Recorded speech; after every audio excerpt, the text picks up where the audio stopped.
আসসালামু আলাইকুম এভরিওয়ান, কেমন আছেন আপনারা সবাই? আশা করি ভালো আছেন। আমি এই যে সকালে টুকটাক কাজ সেরে তারপরে রান্নাঘরে গেলাম রান্না করার জন্য। তো এই যে এই শাকগুলো সাথে আর কি ২-৩ রকমের সবজি আছে। এগুলো আমার শাশুড়ি মা তার ছাদ বাগানের গাছে থেকে নিয়ে আসছে সকালে। পরে বলল যে, "এগুলো আজকে চিংড়ি মাছ দিয়ে রান্না করো।" তো আমি বললাম, "আচ্ছা ঠিক আছে।" তো এগুলো সুন্দর মতো করে ধুয়ে নিয়েছি। তারপরে এই যে চিংড়ি মাছ দিয়ে রান্না করার জন্য আর কি নিয়েছি। আর আমি পাঁচমিশালি যে মাছগুলো আছে না, সেগুলো হাতে মেখে বেশি করে আর কি মরিচ-টরিচ দিয়ে আমি হাতে মাখিয়ে এটা বসিয়ে দিয়েছি। ওটা আমি সাতকরা দিয়ে রান্না করব এইজন্য। আর এই যে শাকটা দিয়ে এটা কতক্ষণ ঢাকা দিয়ে রাখবো। আর এই যে আমার সাতকরার আর কি মাছটাও প্রায় আর কি কষানো হয়ে গেছে। তারপরে আমি সাতকরা আর কি কাঁচামরিচটা দিয়ে দিব, যাতে এটা সুন্দর মতো করে সিদ্ধ হয়ে যায়।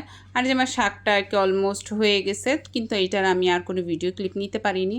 কেননা আমার শাশুড়িমার অনেক ক্ষুধা লাগছিল, তো তাতে করে রান্না করে আগে মাকে শাকটা দিয়েছি, কারণ মা বলছে আগে আমি শাক দিয়ে খাবো। তো যাই হোক, ওটা দেওয়ার পরে আমার অতক্ষণে আমার সাতকরা মাছটাও হয়ে গেছে।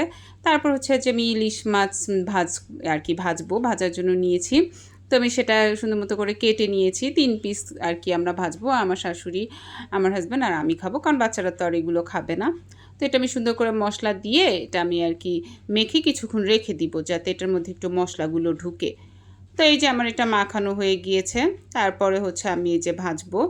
ভাজার জন্য নিয়েছি, এটাকে সুন্দর করে মুচমুচো করে ভাজতে হবে, তা না হলে আবার এটা মজা লাগবে না। তো আমি এটা কী করেছি, কতক্ষণ আর কি চুলাটা কমিয়ে এরপর এটা সুন্দর করে আর কি ভাজতে নিয়েছি। তো কি হয়েছে যে দেখেন, মানে আমি এটা উল্টাতেই পারছিলাম না। কয়েকবার যে আমার সাথে এমন হলো, তারপরে ২ টা এই যে খুন্তি নিলাম, নেওয়ার পরে এই যে এটা মুচমুচে করে ভেজে তারপরে আমি পেঁয়াজ আর শুকনা মরিচটাও একটু সুন্দর করে ভেজে নিয়েছি।